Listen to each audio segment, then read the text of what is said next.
À présent les différentes façons de partager mes informations avec mes collaborateurs, avec mes clients, mes prestataires, mes fournisseurs et autres interlocuteurs extérieurs à mon organisation. Les utilisateurs se retrouvent rapidement pollués de mails lorsqu'il s'agit d'échanger des informations, avec en supplément des allers-retours de pièces jointes.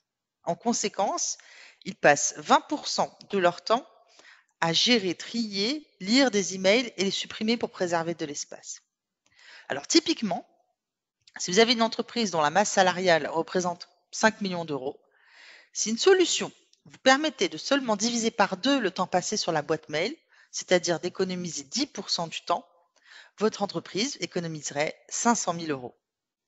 Pour gagner en efficacité, il faut fluidifier l'information et la faire transiter dans le canal qui convient. Dans Office 365, il n'y a pas une, mais plusieurs solutions adaptées au volume de personnes concernées par l'information. Pendant une discussion ou une réunion Skype, je vais pouvoir transférer un document à un ou plusieurs collaborateurs. Dans le réseau social d'entreprise Yammer, je vais pouvoir publier un document dans une communauté dédiée ou à une activité ou à un sujet, ou le publier directement sur mon profil si c'est destiné à un plus grand public.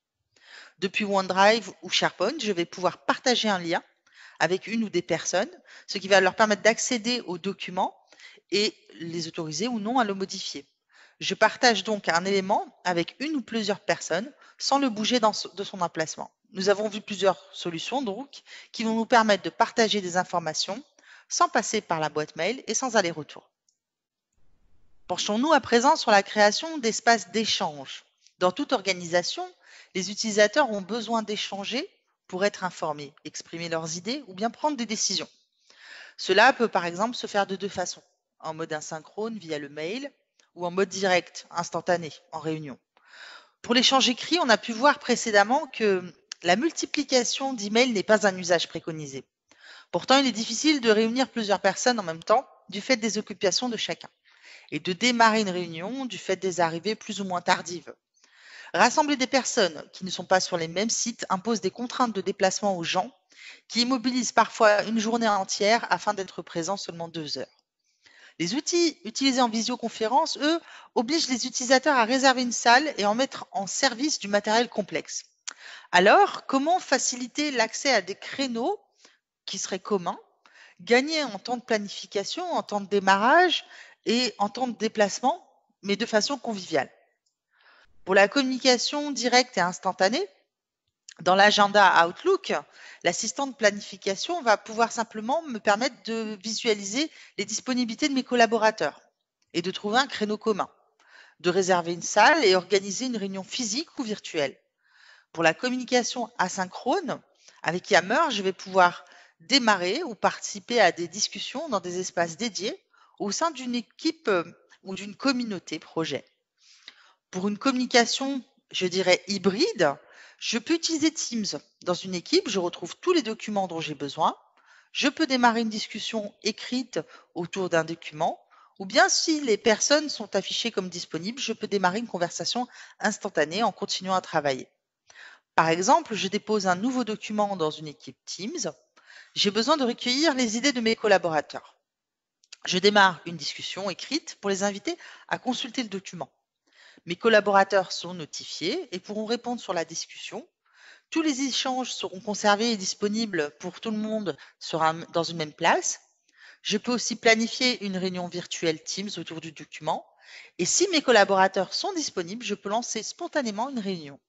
Donc, grâce à Office 365, j'échange en gagnant du temps de planification, du temps de démarrage, du temps de déplacement, tout cela de façon simple et conviviale.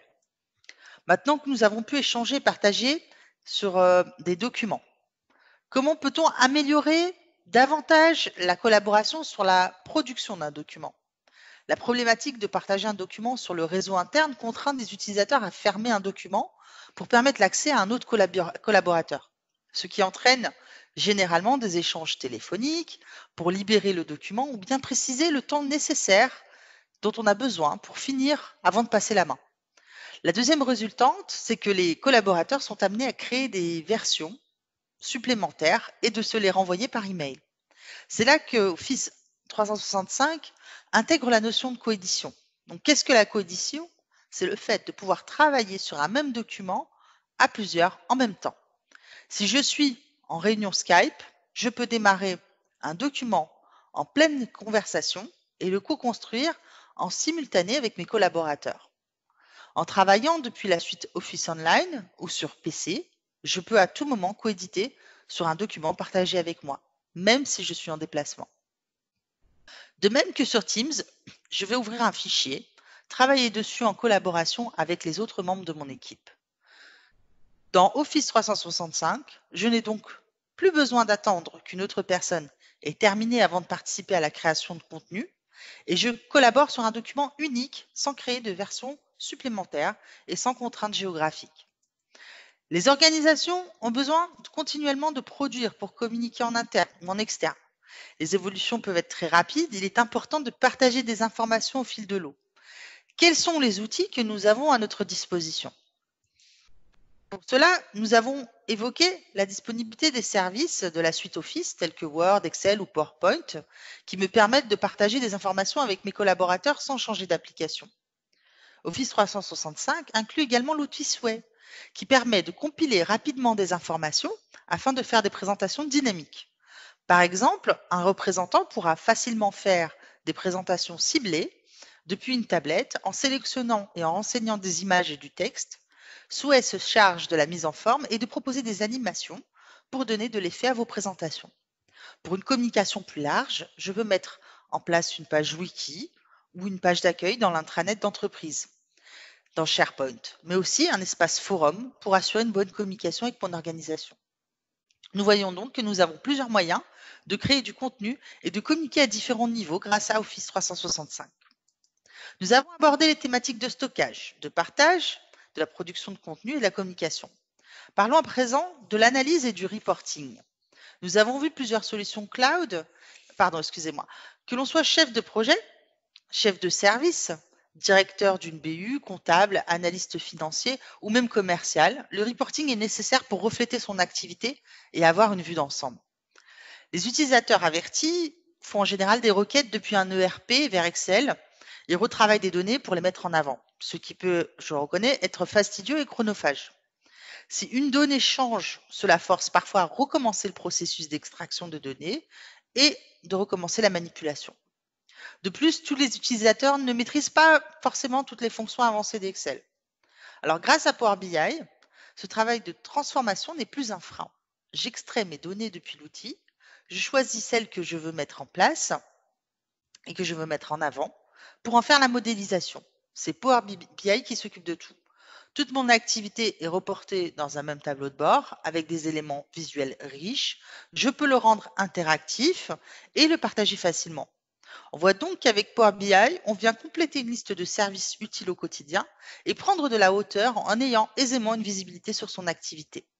Mais la liste de services Office 365 ne s'arrête pas là.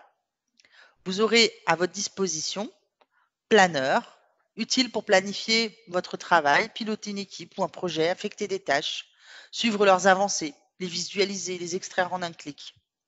L'outil de recherche Delve, intuitif par excellence, vous permettra de retrouver facilement tous vos documents, ceux qui ont été partagés avec vous, ainsi que tous les contacts de votre environnement Office 365. Vous pourrez personnaliser et classer aisément vos recherches. StaffHub, pour le personnel de terrain, permettra de gérer vos plannings, ceux de vos équipes, leurs demandes de congés, suivre instantanément leur disponibilité et pouvoir permuter également facilement leur plage de travail.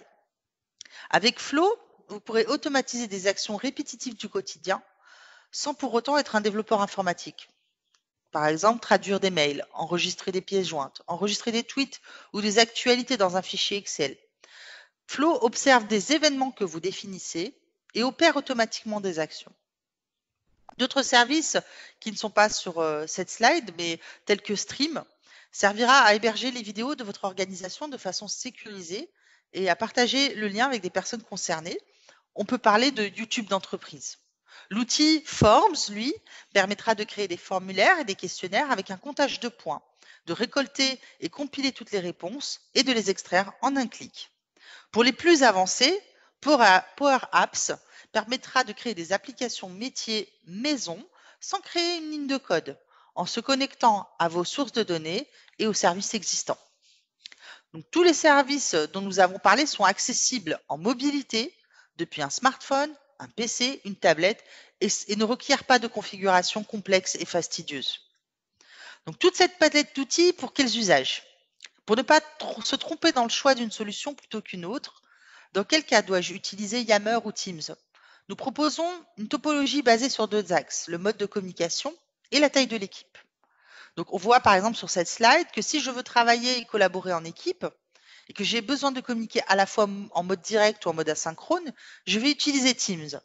Si je dois communiquer plus largement, je peux déposer une information à destination d'un plus grand nombre au sein d'une communauté ou bien sur mon profil Yammer. À présent, penchons-nous sur les étapes de déploiement d'Office 365. Alors, la bonne nouvelle, c'est que quel que soit l'environnement duquel on part, il y a plusieurs solutions adaptables à votre projet. Un projet de déploiement d'Office 365 comporte deux chantiers principaux, un chantier technique et un chantier d'accompagnement au changement. Chacun de ces deux chantiers nécessite une préparation spécifique. Le chantier technique, lui, comporte 5 grandes étapes. La première qui consiste à analyser l'existant. Donc, on va regarder l'infrastructure pour mettre en avant les points bloquants par rapport au déploiement. Cette étape est primordiale car elle va générer un gain de temps par la suite. La remédiation, il s'agit là de remettre au propre l'encours. On fait le ménage. Cette étape permet de faire une mise au propre de l'Active Directory, de supprimer des doublons par exemple ou de créer de nouveaux comptes si besoin.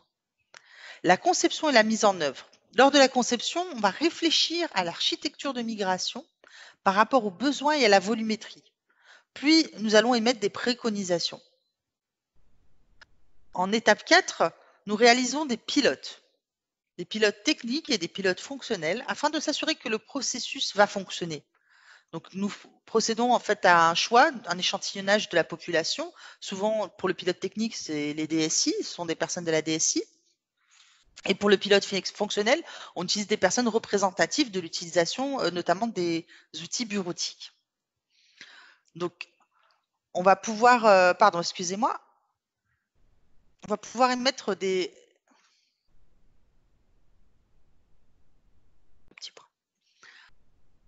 on a eu un petit problème de son, je reprends. Donc, il est important de réaliser des pilotes techniques et fonctionnels afin de s'assurer que tous les processus vont fonctionner. Nous arrivons donc à la dernière étape, qui celle-là est technique, celle de la reprise des données. Elle est largement conseillée si vous souhaitez que vos collaborateurs aient accès à l'historique de leurs données, leurs agendas, leurs archives, leurs contacts, de façon à ce qu'ils puissent être déployés dans le nouveau monde et leur éviter les allers-retours entre l'environnement source et le nouvel environnement Office 365. Le deuxième chantier, à savoir l'accompagnement au changement, est quasi indissociable du premier. Il va permettre d'assurer le succès du projet dans sa globalité. Le déploiement des outils est adapté aux utilisateurs. La mise en place d'un accompagnement au changement est indispensable pour vous assurer l'adoption du nouvel environnement par vos collaborateurs. L'adoption du nouvel environnement sera uniquement réussie si les utilisateurs comprennent les bénéfices du nouvel environnement dans leur quotidien, s'ils savent dans quelles circonstances l'utiliser et s'ils ont appris à l'utiliser, qu'ils connaissent les fonctionnalités essentielles à leur travail et où trouver de l'information. Notre démarche va commencer par la définition des objectifs, du contexte et des enjeux de l'accompagnement au changement pour concevoir les plans de communication et les plans de formation. Comme je vous le disais tout à l'heure, nous adoptons le déploiement et les outils aux utilisateurs. Nous définissons le plan d'accompagnement au changement par rapport aux utilisateurs. L'objectif est ainsi de coller aux attentes des différentes populations sans oublier personne, ce qui va permettre de cartographier les typologies d'utilisateurs. On identifie les personas, on prépare les dispositifs adaptés à chaque population. Une fois que nous avons fait ce travail, nous élaborons un plan de communication de formation. Alors pour la formation, il y a 3 modes de formation. Le présentiel, celui qui génère les meilleurs résultats, mais c'est celui qui est aussi le plus exigeant en termes d'organisation, puisqu'il y a des contraintes physiques, voire géographiques. Le deuxième point, le moins cher, on va dire, le plus simple à mettre en place, c'est l'e-learning.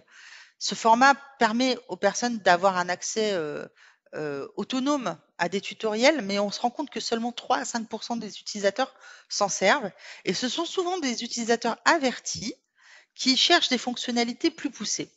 Et il y a une solution intermédiaire qui, elles, sont les classes virtuelles. Donc, ça donne de bons résultats. Ce format permet aux utilisateurs la prise en main de la solution.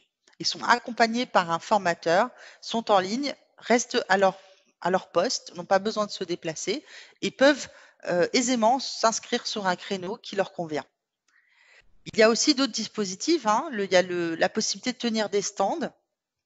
Alors des stands ou des corners dans les halls d'entreprise pour pouvoir sensibiliser les personnes, les amener à manipuler, leur faire des démonstrations.